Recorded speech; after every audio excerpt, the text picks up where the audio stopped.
Hey everybody, Yankee here. Today we're going to be doing a couple of things. We're going to be looking at a couple of my micro compact guns here, my Beretta Tomcat and my Sig P238HD, and we're going to be comparing them and seeing which one I think is the overall better mouse gun. And then we're also going to be talking about the difference between the caliber in the two. We're going to really focus on that because the other day I said in a live chat that 380 ACP, which the Sig is chambered in, is much more powerful than the 32 ACP, which the Tomcat is chambered in. And that triggered some people. And they threw a little fit saying, no, there's not much difference at all, especially not from those tiny barrels. You won't really notice it. And I disagree with them. So today I'm going to talk, like I said, about both guns, how good they are, what I think the strong points and weak points are of each gun, and then we're going to discuss that caliber difference and see if it's a big difference or a small difference. First, let's just look at both guns individually, compare them to each other, and see how they stack up as far as their strengths and weaknesses, how their features compare.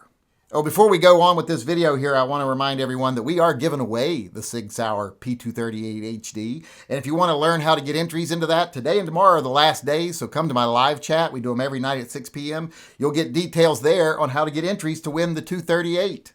This gun is discontinued. You can't buy it new anymore, so come on over, get yourself a chance to win it while helping animals in need. And we're also giving away the little brother of the Tomcat. We're giving away a Bobcat. You can go over to my website, TYMPpistolproject.com. All the details are over there on how you can get registered to win that one. Once again, you have 2 more days to get entered. First, let's look at the little Tomcat here. Now, I love this gun. It is chambered in 32 ACP. And the magazine holds 7 with 1 more in the chamber, so that gives you a total of 8 rounds of 32 ACP. The gun is hammer fired and it's double action. Single action here, you can pull the trigger again and again. It'll continue to fire, or you can cock it and then fire it in single action. And you can actually carry it cocked and locked if you so choose so. So it's all ready to go in single action. All you gotta do is remove the safety and then fire the gun. Now on the Beretta, the slide and the barrel and everything, of course, are steel. The frame itself, though, is aluminum, so that does save you a little weight. The gun does have removable, replaceable front and rear sights that can be drifted in the rear, so that is a nice little feature there. Now the gun does have a skeletonized trigger with a reasonably flat front on it, so you can put your finger pretty much where you want, get good leverage on the trigger.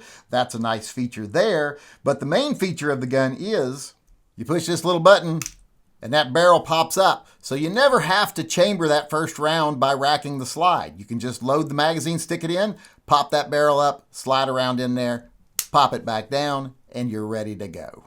And one other thing about this gun is that it does have something that is both a plus and a minus. It has a thicker profile than most small guns. It's got substantial grips on it. Now that's a minus as it's bigger, a little bit thicker, so you do have to work a little more to conceal it. Might not be as comfortable in a pocket, doesn't disappear in a back pocket like some thinner guns do, but that also makes it so much easier to shoot. It's so much more comfortable in the hand. When you're shooting this gun, it's not like shooting most other little mouse guns where you're like, I can barely get a hold of this, I can barely hold on to it. It really gives you a good grip on it. If you had an extended magazine on it, it's as easy to shoot as most bigger guns.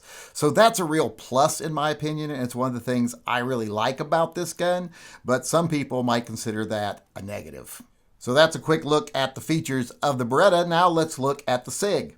All right, when we look at the Sig Sauer here, we'll see there's some big differences between it and the Beretta. First off, it's chambered in 380.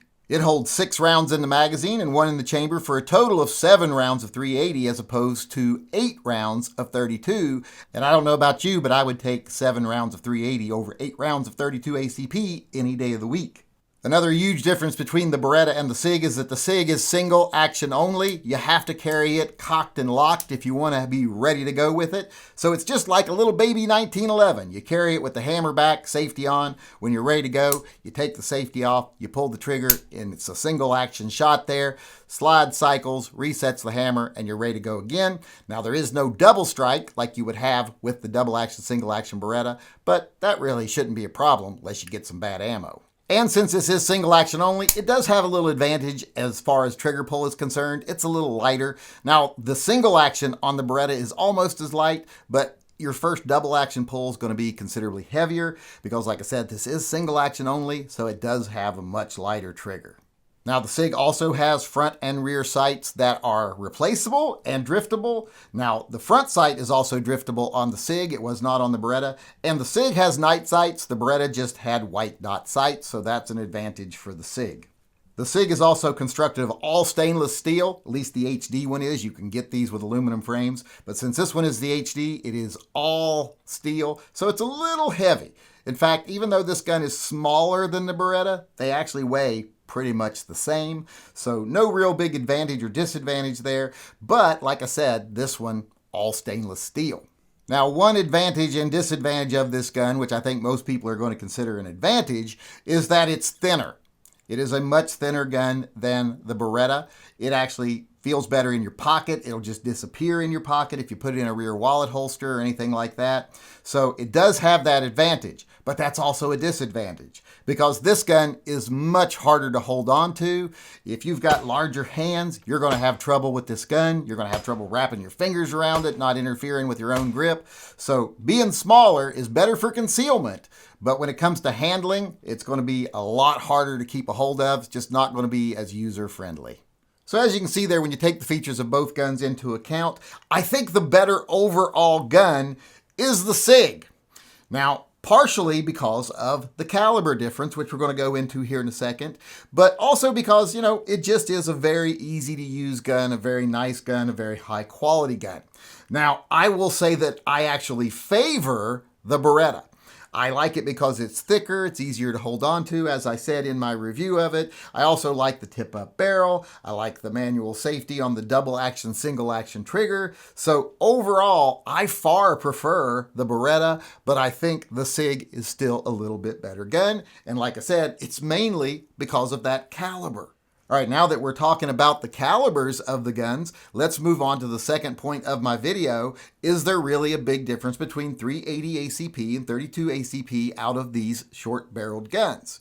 And I'm going to let you all decide here. What we're going to do is I'm going to shoot both of them side by side, and we're going to shoot at the same target. First, we're going to fire 5 rounds out of the 32 ACP and watch them hit the target here.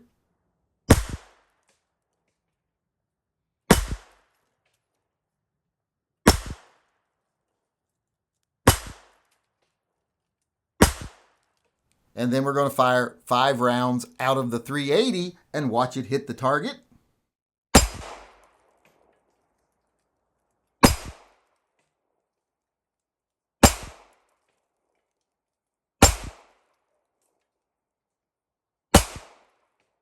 As you can see, the 380 moved a lot more. You heard more sound when it hit the target. You saw more movement in the target itself. The round is just hitting harder. That's not, just looking at numbers and assuming which one is going to be more potent. You're actually seeing a substantial difference there. And I actually shot at the top of the target with both of them, and then I did the same thing with the bottom of the targets. Now, I didn't do it in an exact order. That's why you'll see the little dots are off on the target. But if you look first at the 32 hitting the top,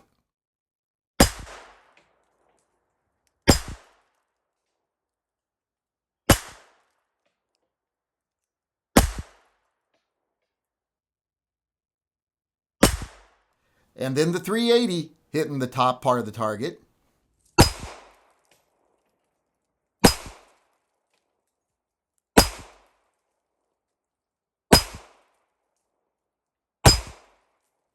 and then the 32 hitting on the lower part of the target,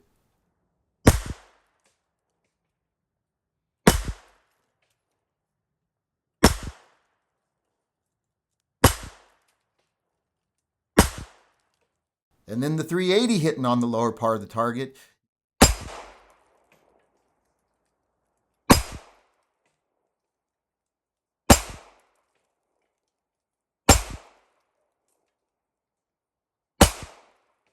so in the end, leave it up to you here. What do you think? Does the 380 hit a lot harder than the 32, or is it similar?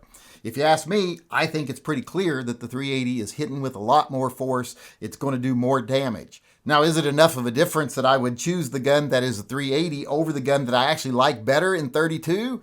Probably not, because I do carry the 32 more often than I carry the 380. But if you're someone that's worried more about ballistics and you want to get the most out of it you can, well then I think you would want the 380, because I do think it is a far better round. And that's why a lot of people say that their floor on what caliber they would choose is 380. That's as low as they would go. They wouldn't go to 32 ACP.